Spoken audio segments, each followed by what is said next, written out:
festa dos pães sem fermento, também chamada de Páscoa, se aproximava. Os principais sacerdotes e mestres da lei tramavam uma forma de matar Jesus, mas tinham medo da reação do povo. Então, Satanás entrou em Judas Iscariotes, um dos 12, e ele foi aos principais sacerdotes e aos capitães da guarda do templo para combinar a melhor maneira de lhes entregar Jesus.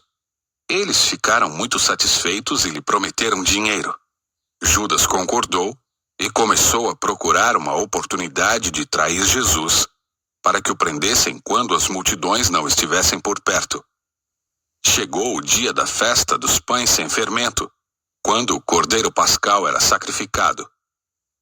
Jesus mandou Pedro e João na frente e disse: "Vão e preparem a refeição da Páscoa, para que a comamos juntos." "Onde o Senhor quer que a preparemos?" perguntaram.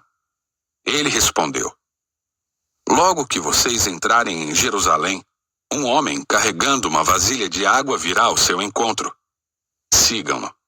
Na casa onde ele entrar, digam ao dono: o mestre pergunta: onde fica o aposento no qual comerei a refeição da Páscoa com meus discípulos? Ele os levará a uma sala grande no andar superior, que já estará arrumada. Preparem ali a refeição." Eles foram e encontraram tudo como Jesus tinha dito, e ali prepararam a refeição da Páscoa. Quando chegou a hora, Jesus e seus apóstolos tomaram lugar à mesa. Jesus disse: "Estava ansioso para comer a refeição da Páscoa com vocês antes do meu sofrimento. Pois eu lhes digo agora que não voltarei a comê-la até que ela se cumpra no reino de Deus." Então, tomou um cálice de vinho e agradeceu a Deus.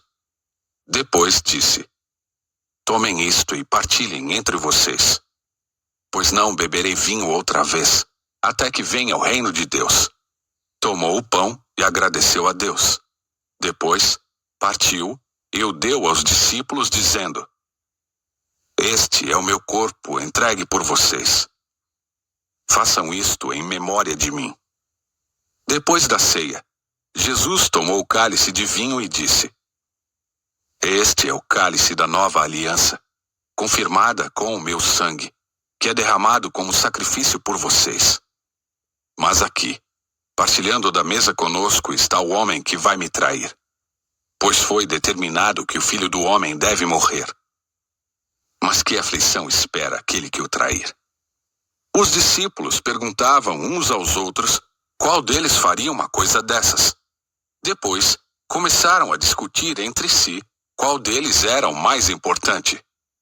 Jesus lhes disse: "Neste mundo os reis e os grandes homens exercem poder sobre o povo, e, no entanto, são chamados de seus benfeitores. Entre vocês, porém, será diferente. Que o maior entre vocês ocupe a posição inferior, e o líder seja o servo. Quem é mais importante, o que está à mesa ou o que serve? Não é aquele que está à mesa? Mas não aqui, pois eu estou entre vocês, como quem serve. Vocês permaneceram comigo durante meu tempo de provação, e assim como meu Pai me concedeu um reino, eu agora lhes concedo o direito de comer e beber à minha mesa em meu reino. Vocês se sentarão em tronos e julgarão as 12 tribos de Israel." Então o Senhor disse: "Simão, Simão, Satanás pediu para peneirar cada um de vocês como trigo. Contudo, supliquei em oração por você, Simão, para que sua fé não vacile. Portanto, quando tiver se arrependido e voltado para mim, fortaleça seus irmãos." Pedro disse: "Senhor, estou pronto a ir para a prisão e até morrer ao seu lado." Jesus, porém, respondeu: "Pedro, vou lhe dizer uma coisa. Hoje, antes que o galo cante, você negará 3 vezes que me conhece." Em seguida, Jesus lhes perguntou: "Quando eu os enviei para anunciar as boas novas sem dinheiro, sem bolsa de viagem e sem sandálias extras, alguma coisa lhes faltou?" Não, responderam eles. Então ele disse: Agora, porém, peguem dinheiro e uma bolsa de viagem. E se não tiverem uma espada, vendam sua capa e comprem uma, pois é necessário que se cumpra esta profecia a meu respeito. Ele foi contado entre os rebeldes. Sim, tudo que os profetas escreveram a meu respeito se cumprirá. Eles responderam: Senhor, temos aqui 2 espadas. É suficiente, disse ele. Então, acompanhado de seus discípulos, Jesus foi, como de costume, ao Monte das Oliveiras. Ao chegar, disse: Orem, para que vocês não cedam à tentação. Afastou-se a uma distância como de um arremesso de pedra. Ajoelhou-se e orou: Pai, se queres, afasta de mim este cálice. Contudo, que seja feita a tua vontade, e não a minha. Então, apareceu um anjo do céu que o fortalecia. Ele orou com ainda mais fervor, e sua angústia era tanta que seu suor caía na terra como gotas de sangue. Por fim, ele se levantou, voltou aos discípulos e os encontrou dormindo, exaustos de tristeza. Por que vocês dormem? Perguntou ele. Levantem-se e orem, para que não cedam à tentação. Enquanto Jesus ainda falava, chegou uma multidão conduzida por Judas, um dos 12. Ele se aproximou de Jesus e o cumprimentou com um beijo. Jesus, porém, lhe disse: Judas, com um beijo você trai o Filho do Homem? Quando aqueles que estavam com Jesus viram o que ia acontecer, disseram: Senhor, devemos lutar. Trouxemos as espadas. E um deles feriu o servo do sumo sacerdote, cortando-lhe a orelha direita. Mas Jesus disse: Basta. E tocando a orelha do homem, curou-o.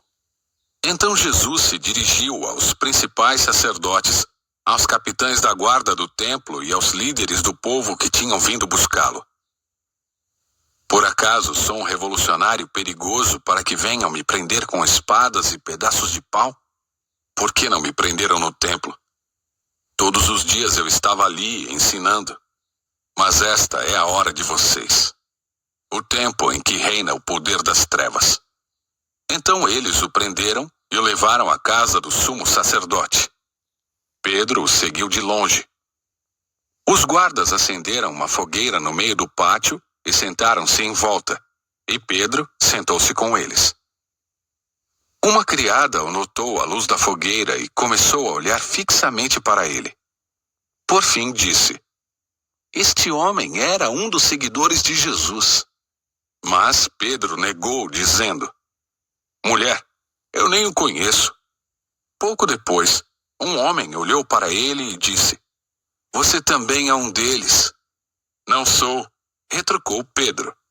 Cerca de 1 hora mais tarde, outro homem afirmou: Com certeza esse aí também estava com ele, pois também é galileu.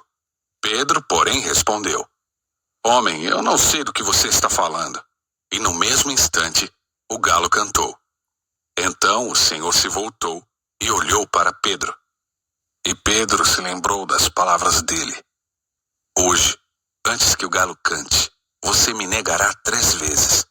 E Pedro saiu dali, chorando amargamente. Os guardas encarregados de Jesus começaram a zombar dele e a bater nele. Vendaram seus olhos e diziam: Profetize para nós. Quem foi que lhe bateu desta vez? E o insultavam de muitas outras maneiras. Ao amanhecer, todos os líderes do povo se reuniram, incluindo os principais sacerdotes e os mestres da lei. Jesus foi conduzido à presença desse conselho, e eles perguntaram: Diga-nos, você é o Cristo? Jesus respondeu: Se eu lhes disser, de modo algum acreditarão em mim. E se eu lhes fizer uma pergunta, não responderão. Mas de agora em diante, o Filho do Homem se sentará à direita do Deus Poderoso. Todos gritaram: Então você afirma que é o Filho de Deus? E ele respondeu: Vocês dizem que eu sou. Que necessidade temos de outras testemunhas? Disseram eles. Nós mesmos o ouvimos de sua boca